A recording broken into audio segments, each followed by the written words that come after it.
မင်္ဂလာပါရှင်ခေတ် Daily News ကနေပြန်လည်ကြိုဆိုလိုက်ပါတယ်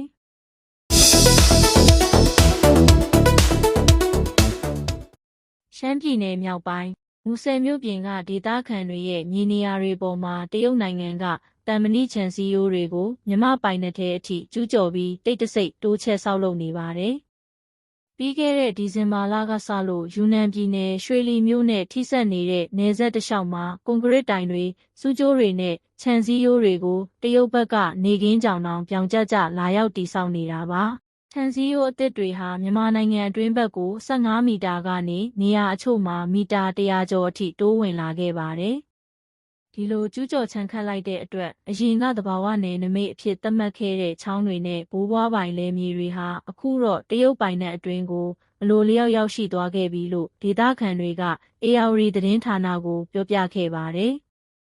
ဒီဒေသဟာလက်ရှိမှာ NNDAA ထိန်းချုပ်နယ်မြေဖြစ်ပေမဲ့သူတို့ဘက်ကရောနေပြည်တော်စစ်ကောင်စီဘက်ကပါတရားဝင်ကန့်ကွက်တာမျိုးမရှိသေးတဲ့အတွက်ဒေသခံတွေဟာမိမိတို့မြေတွေဆုံးရှုံးနေရတာကိုထိုင်ကြည့်နေုံသာတတ်နိုင်ကြပါတယ်။အရက်သားအစိုးရလက်ထက်ကဆိုရင်တော့အခုလိုနယ်နိမိတ်ချိုးဖောက်ခံရရင်တရုတ်တန်အမတ်ကိုခေါ်ယူတွေးဆုံကန့်ကွက်လေးရှိပါတယ်။